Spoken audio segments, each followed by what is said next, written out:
ভাই, সরকার যে আমাদের কিভাবে বোকা বানাচ্ছে তা আমরা হয়তো বুঝতেও পারছি না। ধর তুই একটা সরকারি চাকরি করিস, প্রতি মাসে তোর একটা ইনকাম আছে, সেই ইনকামের 5 থেকে 30% টাকা তোর ইনকাম ট্যাক্স কেটে নেওয়া হয়। যার যেরকম স্ল্যাব আছে সেই অনুযায়ী 5 থেকে 30% পর্যন্ত টাকা কেটে নেওয়া হচ্ছে, কোনো সমস্যা নেই। তারপর যেই টাকাটা তুই পেলি সেটা দিয়ে তুই ভাবলি কিছু টাকা ফ্যামিলিতে খরচা করবি, আর কিছু টাকা দিয়ে তুই সেভিংস করবি পরে কিছু জিনিস হয়তো কেনার জন্য। ঠিক আছে?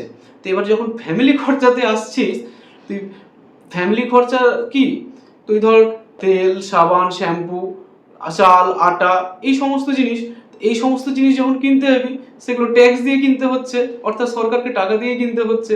ঠিক আছে? কোনো ব্যাপার না।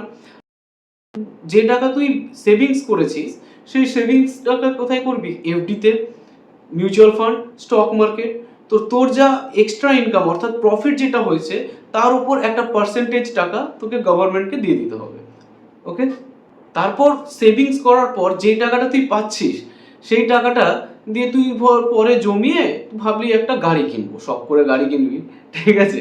তো গাড়ি কিনতে গেলে তো গাড়ির উপর একটা জিএসটি তো দিতেই হবে, ট্যাক্স দিতেই হবে, কোনো ব্যাপার না। তারপর গাড়িটা যে তুই রাস্তায় বেরোবি নিয়ে, তো তোকে রোড ট্যাক্স আগে দিতে হবে। ওকে? রোড ট্যাক্স দিলি, এখানেও শেষ নয়। গাড়িটা যে চলবে রাস্তায়, চলবে কিসে? গাড়ি চলে হচ্ছে তেলে। তো তেল কিনবি, সেই তেলটাও তোকে কিন্তু ট্যাক্স দিয়ে কিনতে হবে। তুই একটা অ্যাপ্রক্স হিসাব করে দেখবি, তুই তোর আর্নিংয়ের 70 to 80% টাকা তুই সরকারকে ট্যাক্সই দিয়ে দিচ্ছিস। মন তো এবার তোর এখন খারাপ হবে যখন তুই জানতে পারবি বা বুঝতে পারবি যে এই সরকারি চাকরিটা পাওয়ার জন্য 4 বছর ধরে তুই খেটেছিলিস, তারপরেও এখন তুই প্রত্যেক দিন 8 থেকে 12 ঘন্টা গিয়ে কাজ করিস, খেটে সেই আর্নিংটা করছিস, করে সমস্ত টাকা তুই সরকারকে দিয়ে দিচ্ছিস, তোর আর্নিংয়ের 70 to 80% টাকা। ওকে?